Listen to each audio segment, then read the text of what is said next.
Sobat Smart ASN, selamat datang kembali di podcast kelompok kami, Ciptos Choice Podcast.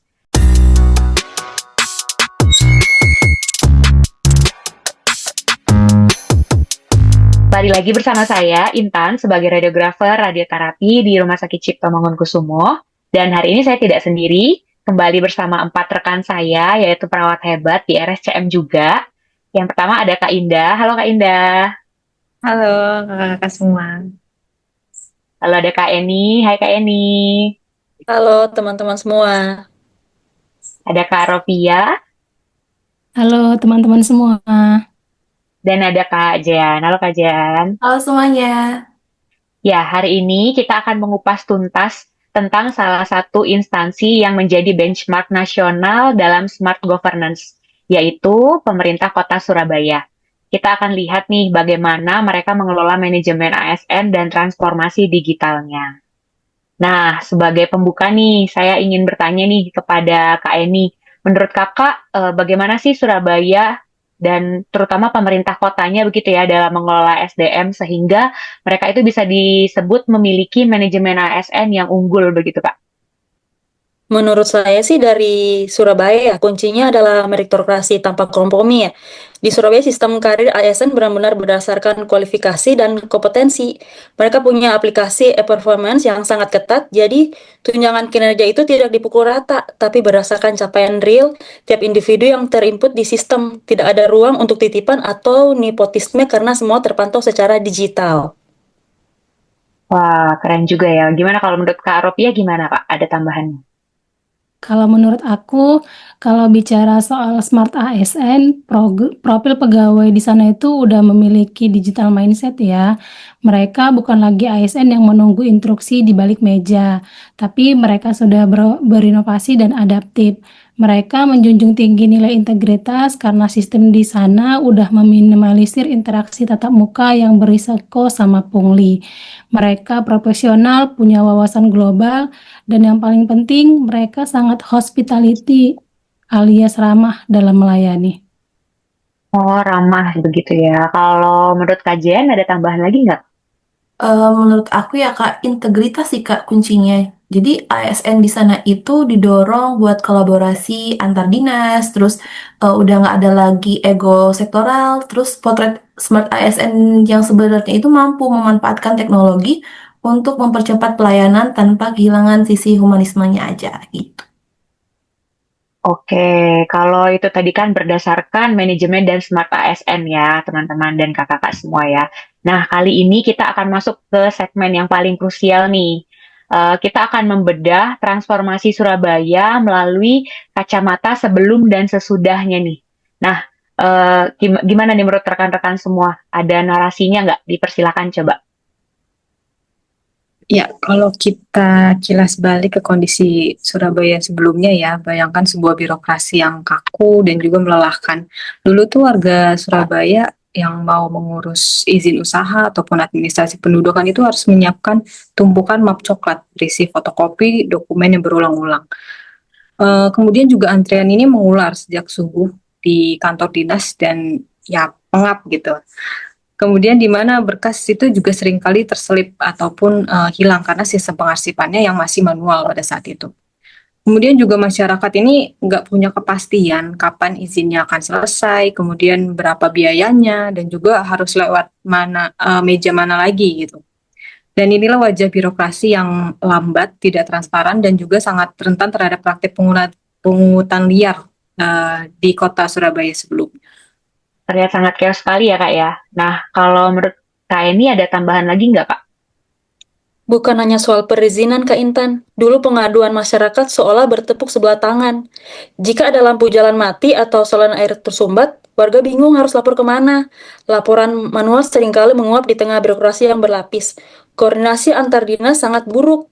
Dinas Pekerjaan Umum dan Dinas Perhubungan seolah bekerja di pulau yang berbeda. Akibatnya, masalah kota tidak pernah selesai dan tuntas dan cepat.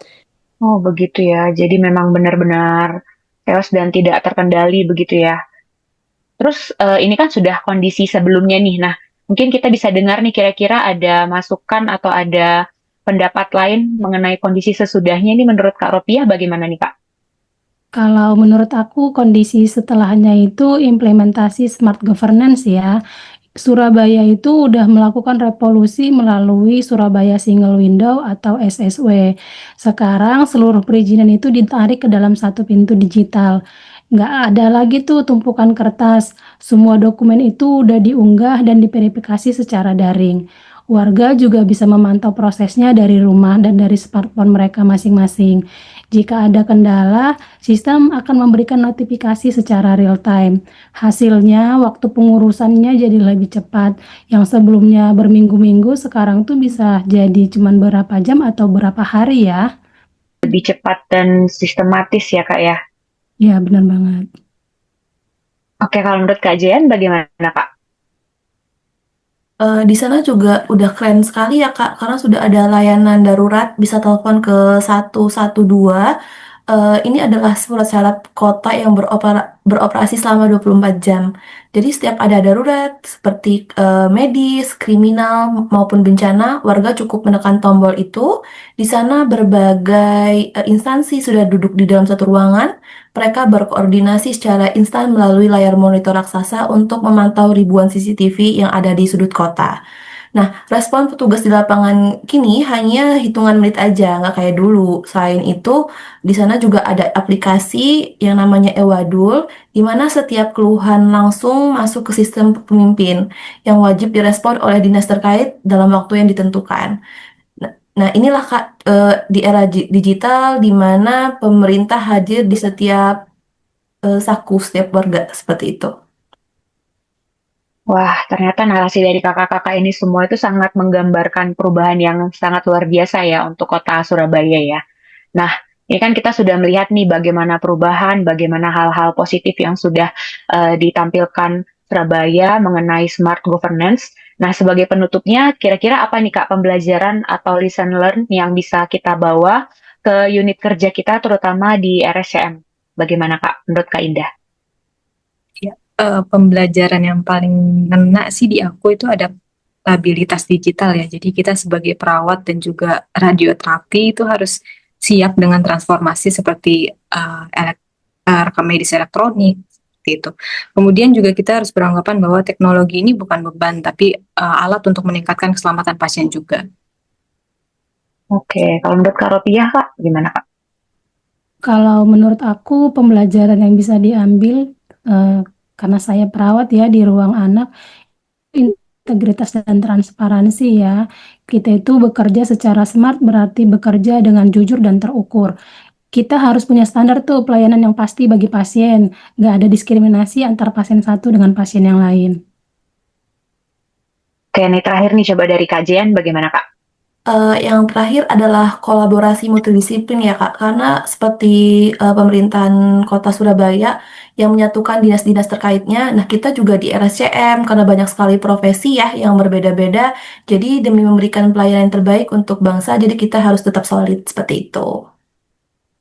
Wah, ternyata sangat luar biasa ya pembelajaran dan makna yang bisa kita ambil dari pemerintah kota Surabaya ini. Nah, kesimpulannya berarti smart governance di Surabaya ini berhasil karena adanya sinergi antara teknologi yang canggih dan ASN yang memiliki hati untuk melayani gitu ya kakak-kakak ya. Ya, semoga kita bisa meneladani semangat ini di RSCM. Nah, sekarang kita akan menutup nih podcast singkat kita.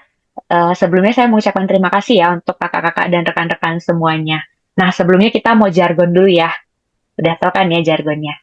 Oke, kita mulai ya. Semangat Smart ASN, Bangga bangsa. melayani bangsa. Oke, terima kasih teman-teman semuanya.